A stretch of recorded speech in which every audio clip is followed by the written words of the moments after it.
feel like I'm just talking on this video just to be talking to try to get it out. So if you're getting bored with me, please just leave. Save your time. I get it. I am not that special. I love it. I love that I'm telling you guys, but today has not been my day. It's just not my day. I just wanted to talk about how I got a lump sum of money to be able to start this homestead journey.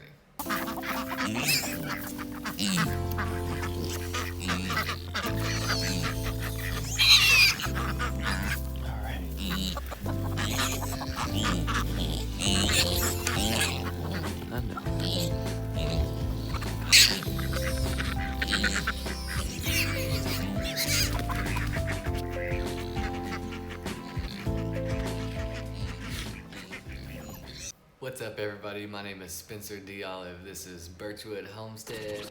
It all begins when we have our first son, Blaze, in 2015. That was the year that I turned 25 and was promised an inheritance, like a lump sum of money that had been saved up since I was a kid. Of that inheritance, almost half of it went to the down payment of our first house. Our first house was in the city limits of Chattanooga, on Gun Barrel Road. If you guys have heard of that, look it up. It's like one of the busiest, most sought after places to live in all of Chattanooga. After putting a lump sum down on our very first house, I began researching about permaculture, ended up taking a class in that, and then just research and development on the type of homestead we would like eventually one day, the gardening. I learned a lot about gardening and growing plants. 2 years after we bought our first house, we sold that house and moved out to Birchwood, Tennessee, where we have started our homestead. And because I still had money saved from my inheritance, I was able to cover the startup cost of our homestead. And it's one of the big reasons we actually are where we are today. There was a good chunk left to get fencing, solar chargers, to get the feed. I've been using that money to buy the feed over the past couple of years. Some of the infrastructure that we did build, we didn't have to build a barn, but we did have to,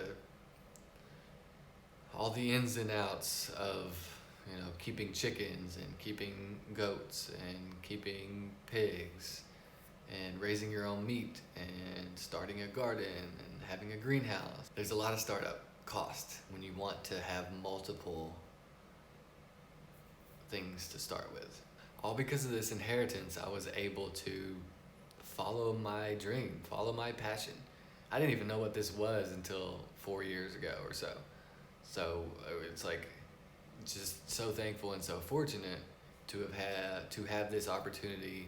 Because of the lump sum that I had, I was able to just jump right in and do all these different things.